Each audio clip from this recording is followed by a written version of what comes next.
Buenas! Nesse vídeo a gente vai falar sobre interpolação de curvas de juros. Na verdade, a gente vai ver um modelo, que é o Nelson Siegel Svensson. Alguns chamam só de modelo de Svensson, mas como ele é nada mais nada menos que uma extensão do modelo do Nelson Siegel, então vamos dar crédito, o próprio Svensson também dá crédito para ele. Então, dos três. E esse vídeo também, falando em três, ele é a parte final de uma trilogia. No primeiro vídeo, nós vimos como fazer um web scraping e coletar os dados, os preços de ajustes da taxa DI, dos contratos futuros de taxa DI e de cupom cambial lá do site da B3, usando o Python.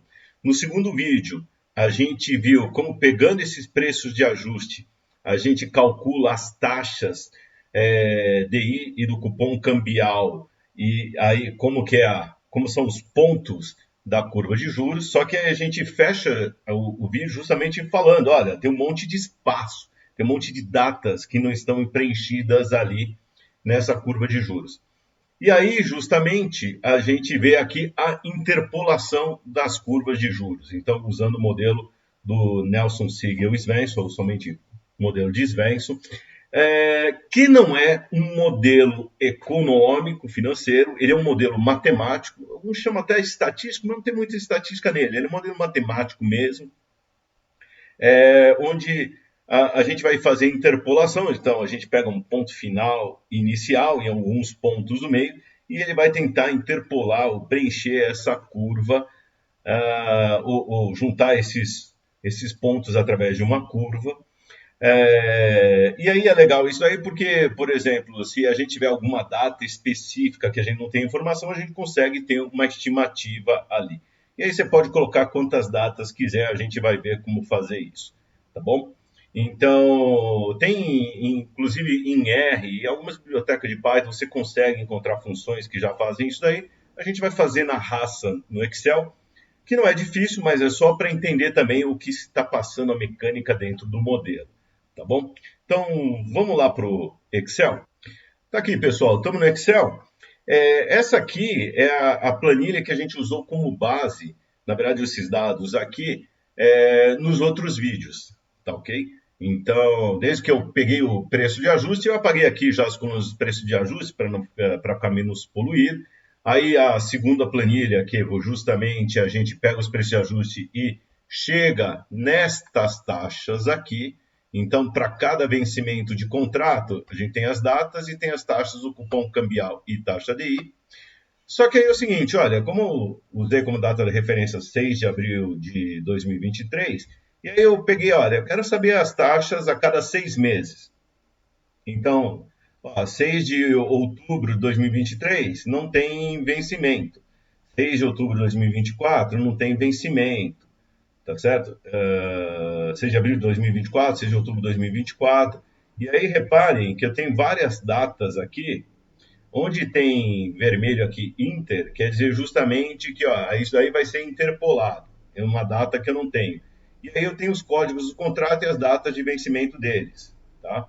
Então aqui, vocês vejam que conforme o prazo vai ficando maior, eu vou ter mais espaço em branco aqui entre as datas. Eu coloquei a cada 6 meses, eu não coloquei o abril de 2038 nem outubro de 2038, porque a última informação que eu tenho é janeiro de 2038. Se eu colocar abril e outubro de 2038, ou qualquer data posterior, aí eu não estou mais interpolando, eu já estou extrapolando. E aí já é outro modelo para usar. Tá, okay? Então a gente está fazendo interpolação. Então, entre um conjunto de dados, o que a gente consegue colocar uma curva aí no meio. Tá certo?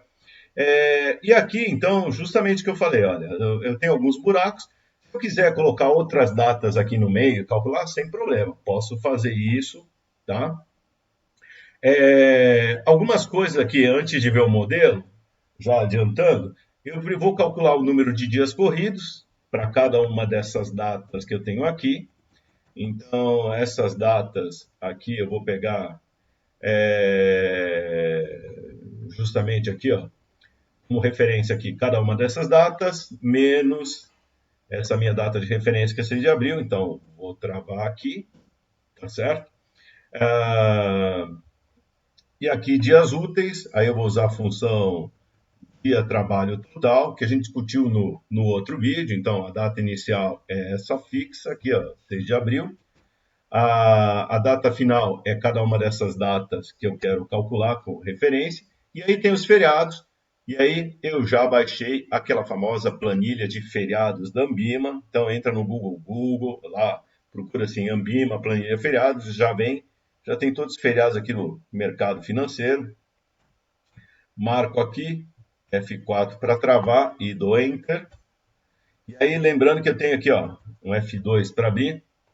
No caso, essa planilha de dias úteis, ela já conta também o dia atual. Então, ele conta, por exemplo, de 6 a, vamos dizer, digamos assim, de 6 a 7. Se os dois são dias úteis, ele conta dia 6 como dia útil e dia 7 como dia útil. Não, eu quero de um dia para o outro.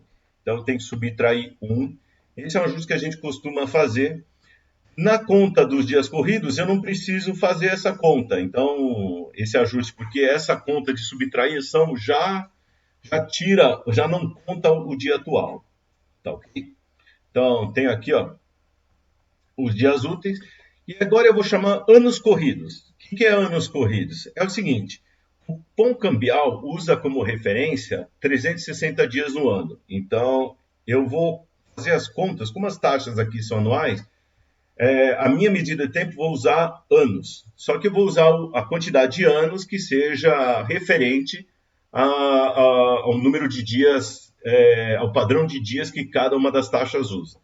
Então, para o caso do cupom cambial, eu vou pegar dias corridos e divido por 360. E no caso aqui dos anos úteis, tá certo? Que eu vou usar para interpolar na taxa DI, eu vou pegar aqui, ó, dias úteis e dividir por 252, que é o padrão de dias úteis num ano. Tá joia? Vou aumentar aqui o número de casas, colocar 2 casas, tá certo? O Excel faz com toda a precisão, só vou colocar com 2 casas. E agora eu vou copiar isso daqui, ó, Ctrl C, Ctrl V para todo esse período aqui, para todas essas datas que a gente vai interpolar. Tá joia? Então tá aqui, ó, número de dias úteis, aqui número de anos úteis, tá ok? Vou aumentar aqui o número de colunas só para a gente ver aqui. Veja que tem aparece algumas diferenças aqui entre a contagem de anos úteis e anos corridos, tá joia? Então, por isso que eu estou usando o padrão de cada um deles. Isso daqui eu não vou apagar, vou só deixar menorzinho aqui, tá? Vamos salvando aqui de vez em quando para não perder. E aí eu vou começar o nosso processo de interpolação, tá ok? Para começar esse processo de interpolação, então, primeiramente aqui eu vou abrir aqui algumas linhas. Eu tenho beta 0, 1, 2, 3 e 2 lambdas, então 4, 6, 7, beleza. 8 linhas acho que dá. Então tá aqui. Então aqui eu vou dar os nomes para cada um deles, tá certo? Então aqui ele vai ser beta 0, beta 1, beta 2, beta 3, lambda 1 e lambda 2. Ok? Então, vou assim, aumentar aqui. Esses são os parâmetros da nossa interpolação. Parâmetros. Tá certo? Então, aqui. Qual que é o significado de cada um desses daqui? O beta 0 é uma variável que vai dar o nível, então, aonde o nível que a nossa curva vai estar, mais para cima, mais para baixo e tal. O beta 1 ele significa a inclinação, tá joia? E aí, o beta 2, inclinado assim, sobe, desce e tal, vai dar quanto está inclinada a curva. O beta 2 e o beta 3, eles servem para dar forma, tá? O que dá forma? O que acontece é o seguinte, a nossa curva de juros, às vezes tem uma corcunda aqui, ou sobe, uma inclinação diferente, eu quero formar um U e tal, e aí eu tenho essas duas variáveis que vão me ajudar a dar essa uma curvatura diferente, ok? E o lambda 2 e o lambda 1, eles fazem o que a gente chama em inglês de decay ou decaimento. Então, seria uma velocidade com que ele vai caindo, ele vai acelerando. Não somente vamos dizer, ele vai desacelerando, ou às vezes pode estar até acelerando. Então, essa é uma ideia do que significa cada um desses parâmetros, ok? E aí, os valores deles para a curva de cupom cambial e também a curva de DI, tá? Então, a gente vai calcular para todos eles, esses parâmetros. Já vou dar uma formatada aqui. Então, formatar células, como números, 3 pontos, 3 casas decimais, separador, pronto. Tá? Então, vou até aqui copiar aqui as cores aqui, e esse aqui do significado. Bom, eu já falei aqui de beta, lambda tal, e não mostrei o modelo. Então, agora a gente vai ver os modelos. Então, vou clicar aqui. Esse modelo aqui de cima é o modelo inicial de modelo Nelson Siegel, 1987, que ele faz justamente isso. Então, olha, a curva de juros, ou melhor, os juros na data T, esse tal aqui está indicando a data T, tá certo? Em determinado período, ele vai ser um beta zero, tá ok? Esse beta zero está justamente dizendo aqui, ó, qual que vai ser o nível do juro, da taxa de juros, nesse caso aqui. O beta 1 vezes esses parâmetros aqui, o beta vai dar inclinação, e aqui aparece o lambda, o primeiro lambda, tá certo? No modelo Nelson-Siegel só existe um lambda, por isso não tem lambda 1, lambda 2, tá? No modelo de Svensson, que a gente vai ver embaixo, ele já tem dois lambdas, por isso tem lambda 1 e lambda 2. E aqui, no modelo Nelson-Siegel, ele tem o parâmetro da forma, para dar tipo de corcunda, que também tem esse parâmetro de decaimento, o lambda. E aí surgiu em 94, então quem quiser ver o artigo, digita lá Svensson 1994, e aí já vem assim, você vai achar o paper, o artigo dele. Então vocês vejam que até esse pedaço aqui, ó, o modelo do Svensson, beta 0, beta 1, beta 2, é igual ao de cima, e é de propósito, o modelo dele é uma extensão. Então, o que o modelo do Svensson faz, ele adiciona um terceiro parâmetro, que é justamente, você tem alguns formatos de curvas de juros, que é como se fosse um U, ou ele sobe no começo, depois decai, e sobe depois de novo. Então, esse beta 3 é para dar um outro formato mais adiante, tá ok? Então, ele permite uma outra forma dentro da curva de juros. Então, ele é uma extensão. De novo, não é um modelo econômico, não tem nada de econômico nesse lambda, beta e tal. E aqui, como você tem esse beta 3 que dá uma outra forma, permite um outro formato aí na curva, com o beta 3 você tem um lambda 2 também associado a ele.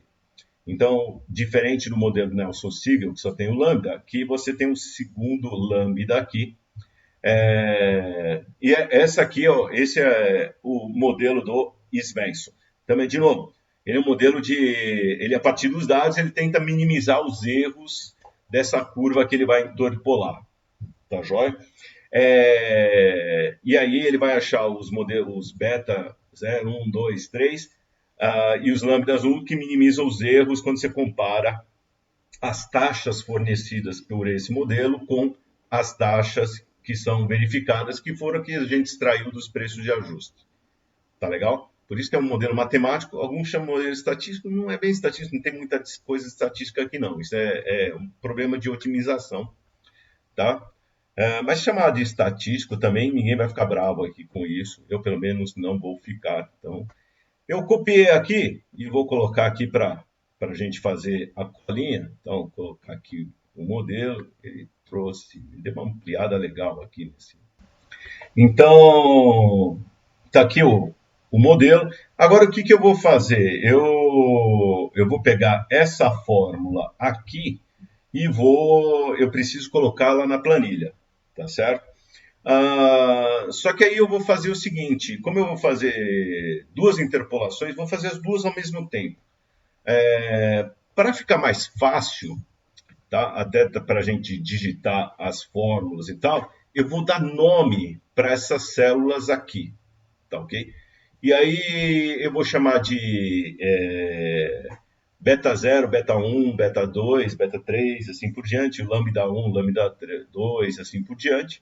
Na verdade, eu vou chamar de. Assim, e aí, eu vou colocar um Czinho para dizer que vou colocar CC para dizer que é cupom cambial e terminar com DI para dizer que é da taxa DI. Então, essa célula aqui, eu venho aqui, vou dar nome aqui, ó. Cliquei aqui no cantinho e vou chamar a célula H2 agora, vai ser beta 0CC. Tá ok? Opa. Ixi, o que eu fiz aqui? Não, acho que eu cliquei alguma coisa e saiu do fora. Então, deixa eu clicar aqui de novo. Beta 0CC, dou Enter. Aqui vou chamar de beta 1CC. Essa aqui vou chamar de beta 2CC. Enter. Aqui vou chamar de beta 3CC. Pessoal, isso é legal porque quando vai ter muita variável, o que, que acontece? Lambda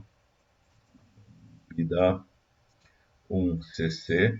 Como tem muita variável, ficar toda hora olhando H1, H2, ou célula C2, C8, alguma coisa, vai ficar confuso. Então, dar nome para células fica um negócio mais inteligível. Tá? Então, eu já dei aqui, ó. Eu percorrer agora as células, eu estou vendo os nomes, só conferindo. E aqui eu vou também dar nome, só que agora essa aqui vai ser beta 0 DI. Não é aqui, é para escrever aqui no campo. Beta 0 DI. Nessa daqui, e essa aqui vai ser beta 1 DI. Aqui vai ser beta 2 DI. E essa aqui vai ser beta 3 DI. E aqui só faltam os lambdas, lambda 1 DI. E finalmente, lambda 2 DI. Tá joia? Então pronto, já dei nomes para todas as células. Eu só varrer aqui. Estou varrendo essas células e estou de olho aqui no nomezinho. Se vocês clicarem aqui, fórmulas e gerenciador nomes, aí vocês conseguem ver todas as células aqui, ó, nomeadas. Então, beta 0, CC, DI e assim por diante. Então, às vezes você está com dúvida, como coloquei todo mundo tal, pode olhar aqui, então clica lá em fórmulas, gerenciador de nomes, e aí vocês podem editar também se tiver alguma coisa errada, faltando e tal. Beleza? Muito bem, então já dei nomes aqui para os parâmetros, tá? Vou colocar uma corzinha aqui. Esse aqui vai ser os parâmetros da taxa do cupom cambial e esse aqui da taxa DI. Muito bem, aí eu preciso o seguinte, aí eu vou subir a fórmula para cá, essas duas fórmulas para cá.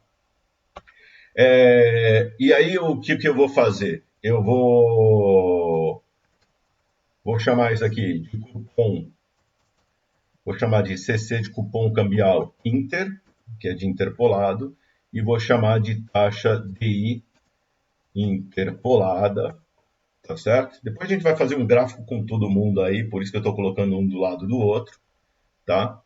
E aí eu vou calcular o erro,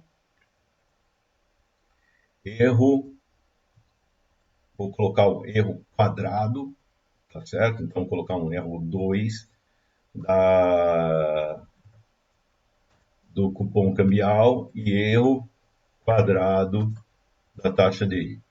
Então, vamos falar o que são esses erros aqui, tá joia? Então, vamos lá.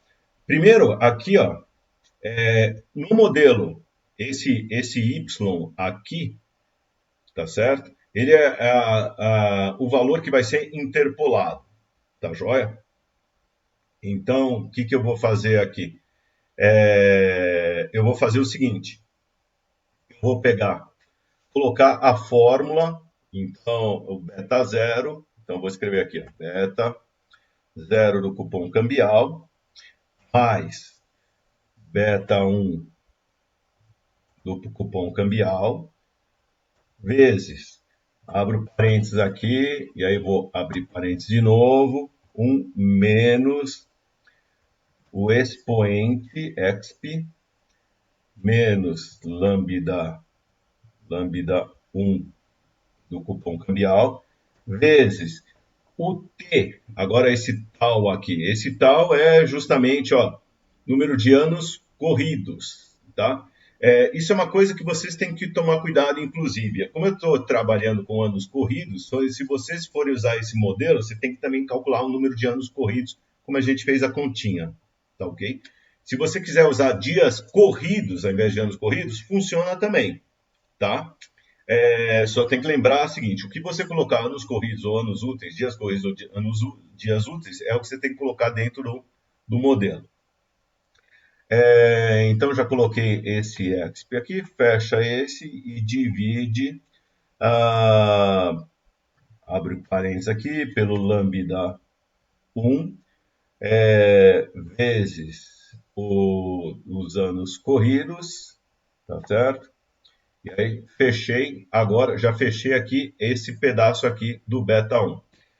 Mas, agora vou, beta 2, CC, vezes, aí todo esse parênteses aqui.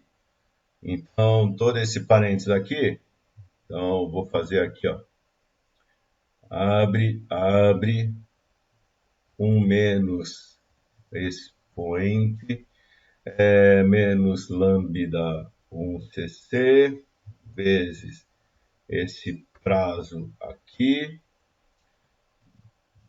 fechei isso aqui, opa, dividido, já pus o numerador, agora o denominador, dividido pelo lambda 1cc, vezes os anos corridos aqui, que foi o exemplo padrão.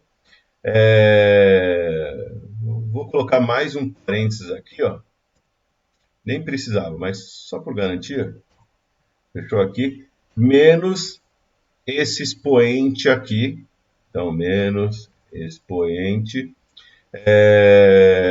do menos lambda 1cc do cupom cambial, vezes o prazo aqui em anos corridos. E aí fechei já, acabei de fechar esse beta 2, só falta o beta 3, tá? O beta 3, se vocês olharem, a fórmula é parecida com a do beta 1, beta 1 não, com beta 2, tá? Só que muda, onde é beta 2 vai ser beta 3, onde é lambda 1, lambda 2.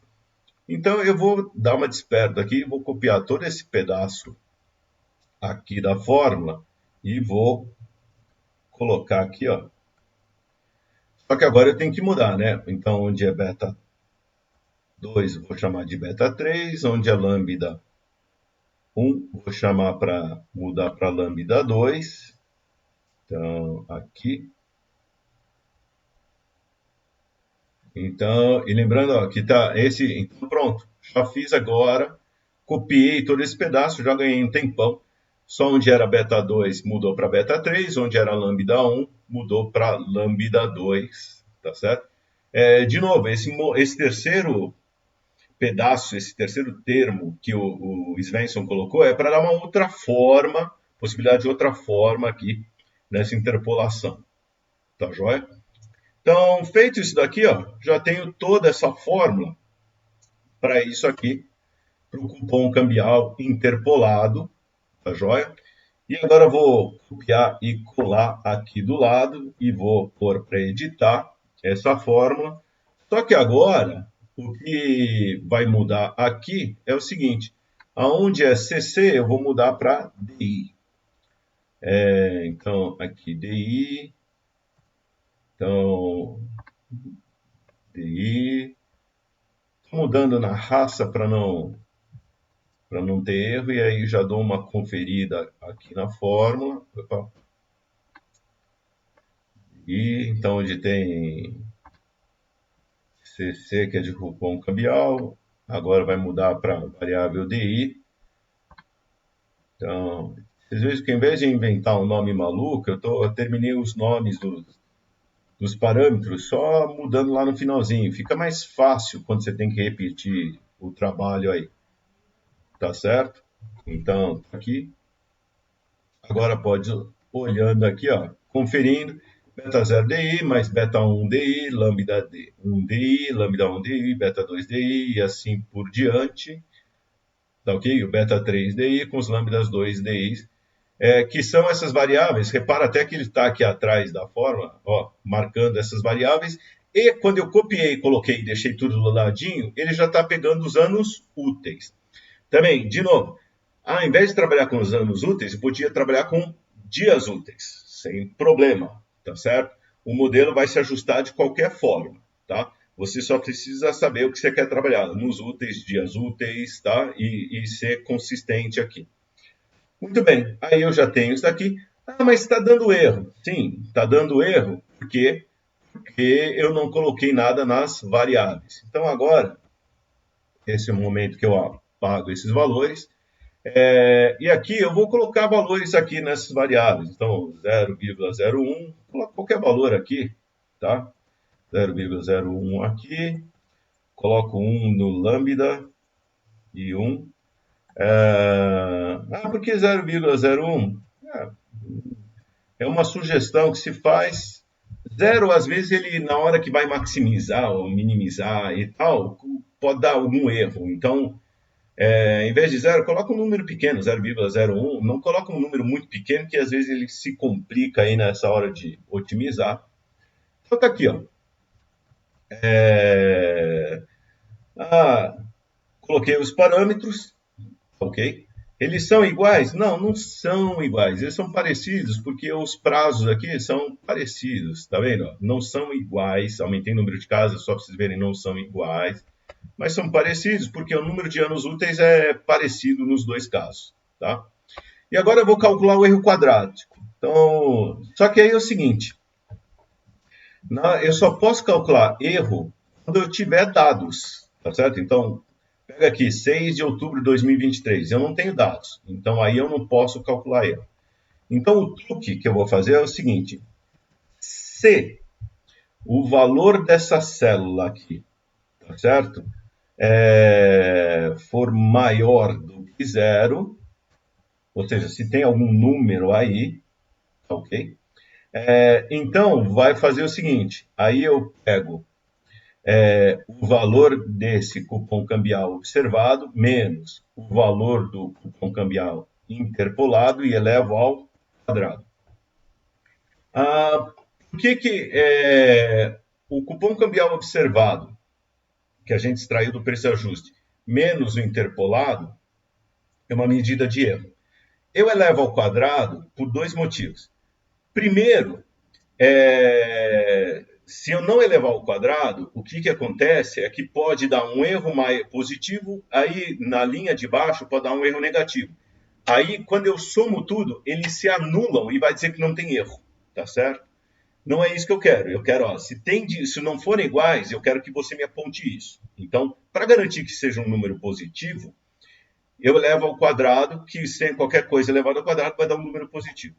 E elevando ao quadrado, ele vai ainda ampliar a questão do erro. Então, se tiver uma distância grande, ele vai falar, olha, está bem errado. Assim como se tiver uma distância pequena, ele vai te dizer, olha, não está tão errado assim.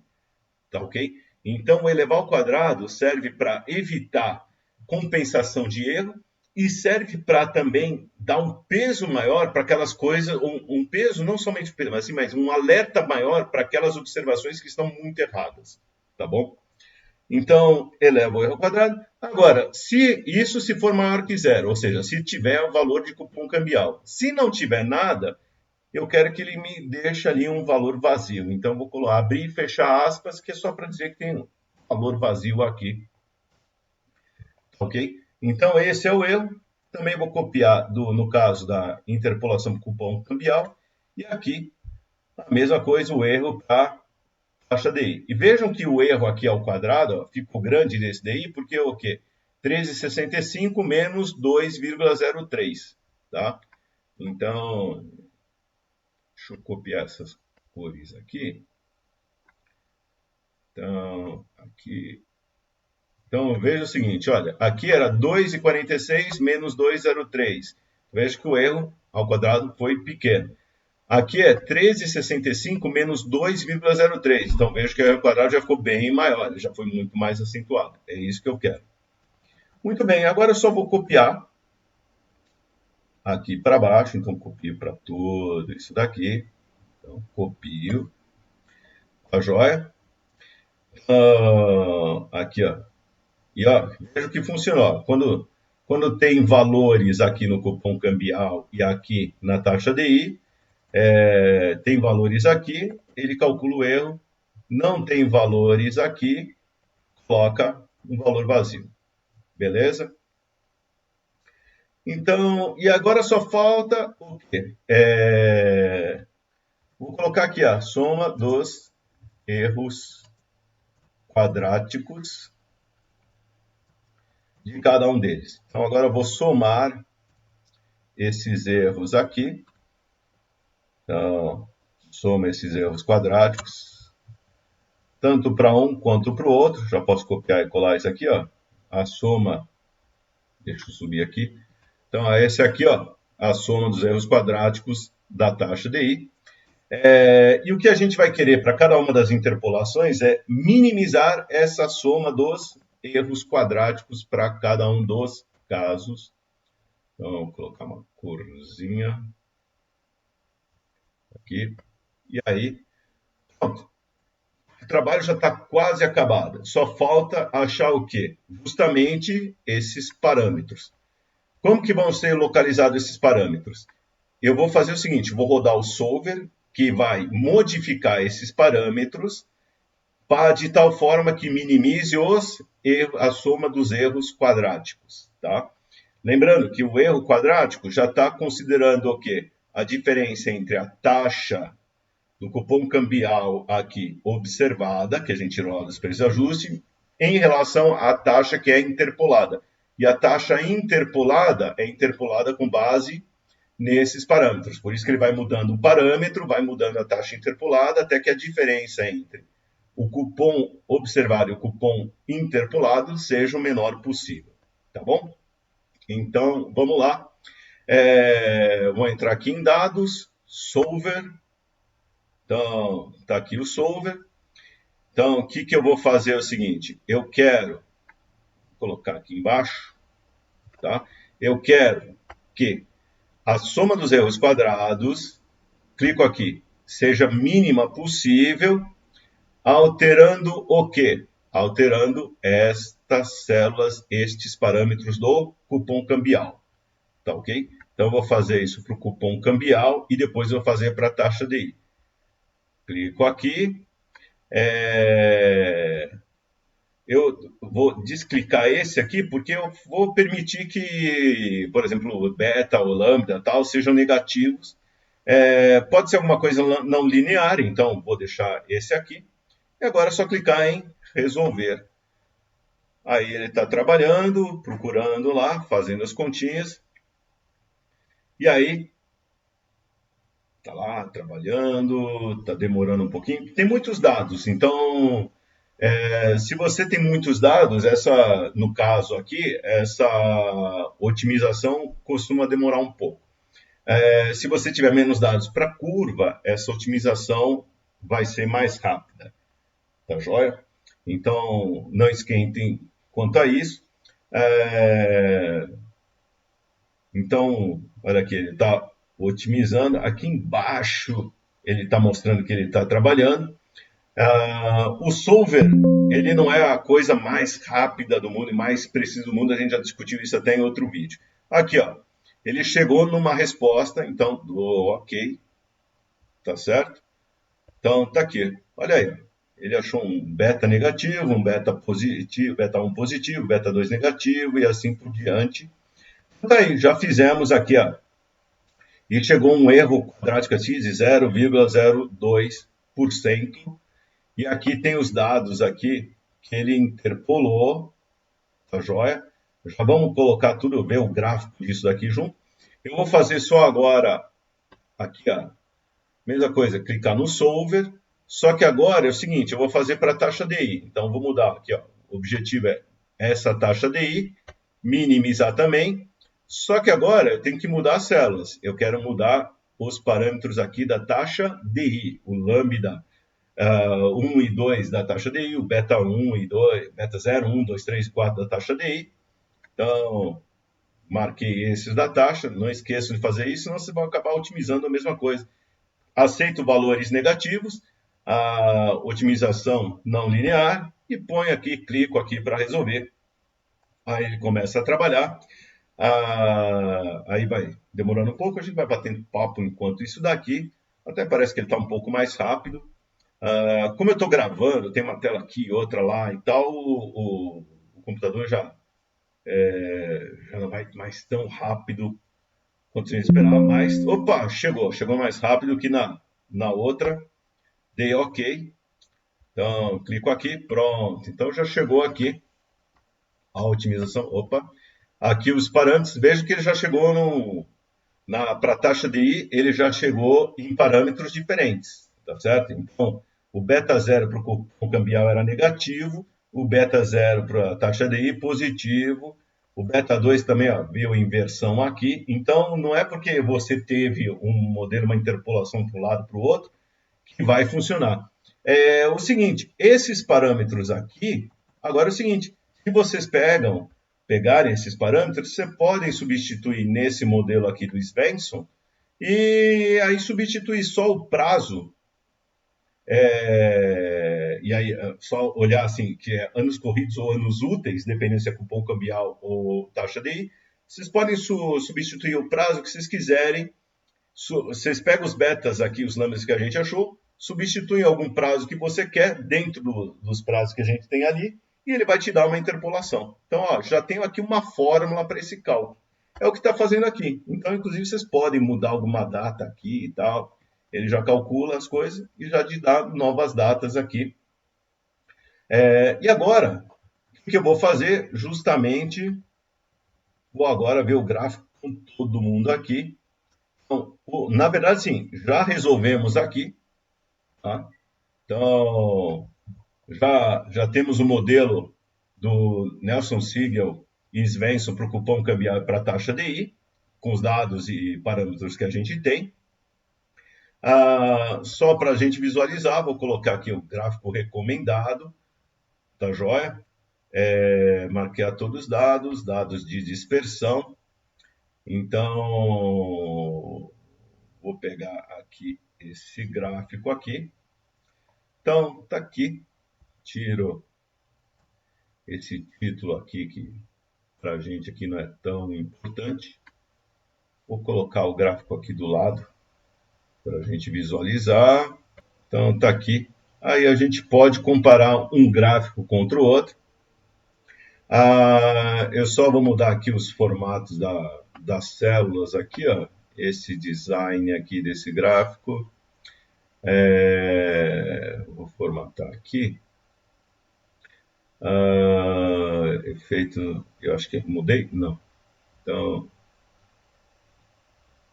alterar aqui, alterar tipo do gráfico, não, aqui.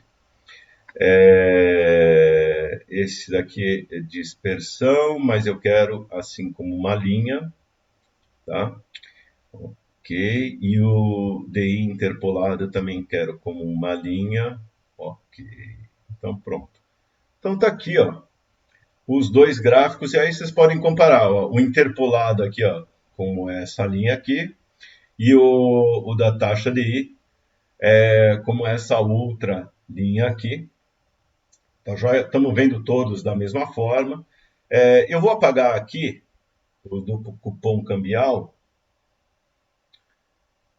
Então, aqui, esses pontos também. Pronto. Então, tá vendo? Ó? Olha que legal aqui essa. Da taxa de ele dá na interpolação, ele joga uma linha aqui para cima, tá certo? Uma curva aqui, aí desce, aí ele começa a fazer outra curva aqui para baixo, tá ok? Então, só que eu perco um pouco essa curvatura daqui com os dados que eu tenho atuais. Daria para melhorar esse gráfico da taxa DI pegando. Eu sei a taxa DI de um dia, que é 13,65, então eu poderia colocar essa informação que ajuda a dar uma melhorada nesse gráfico aqui, tá? Então, deixa eu voltar aqui. Então, só para vocês entenderem que quando vocês fazem uma, não é para, fiz e aí acabou. Não. Então, às vezes você tem que melhorar isso aqui procurando dar mais pontos. Então, por exemplo, eu poderia dar mais algum ponto aqui. Então, usei como data de referência 6 do 4. Então, eu poderia colocar a taxa para um dia, que eu sei que é 13,65, tá certo? E aí interpolo com isso daqui, dei mais uma informação para ele ficar mais tranquilo e consegue melhorar isso daqui. Outra coisa, como da essa taxa daí eu dei, tem muitos valores aqui no longo prazo, talvez o que eu possa fazer é mudar isso, diminuindo tirando esses pontos de longo prazo. Então, se eu estou pensando em taxa de juros para daqui a 1, 2, 3 anos no máximo, eu mato esses valores muito lá para frente, porque eles acabam esticando essa curva, tá ok? Então, e aí consigo talvez uma precisão melhor. Claro que aí eu mato esses pontos e rodo de novo essa otimização, tá? No caso é fácil, é só mudar essa soma dos erros quadráticos aqui, aqueles que nos interessam para aquele período que interessa, tá joia? E aí vocês rodam de novo e chegam no outro resultado, tá bom? Tá aí, pessoal, como a gente faz interpolação de curva de juros a partir dos dados que a gente tem, usando o modelo de Nelson Siegel e Svensson, o modelo de Svensson 94, que é uma extensão do modelo Nelson Siegel. E aí, justamente, a história, assim, algumas coisinhas que a gente pode fazer direto no Excel, ou se vocês quiserem, podem procurar alguma rotina no R ou no Python que calcula isso daí. Mas lembrando aquela coisa, olha, talvez para melhorar o meu resultado eu tenho que tirar alguns dados ali lá da frente, ou procurar alguma informação a mais que eu posso colocar lá e para melhorar a precisão dessa interpolação. Mas o legal é assim, eu tenho um modelinho, depois de rodar isso aí, eu tenho um modelinho, tenho os parâmetros lá, os betas, os lambdas e tal. Então, eu chego numa fórmula, que aí se eu tiver qualquer prazo dentro daquele que está do início da primeira taxa disponível até a última taxa disponível, senão eu vou estar extrapolando. Então, dentro desse período, qualquer prazo eu posso jogar dentro dessa fórmula que eu vou ter com os betas que foram lá obtidos através do solver, e aí calcular outras taxas que estão faltando no meio do caminho. Tá bom? Até mais!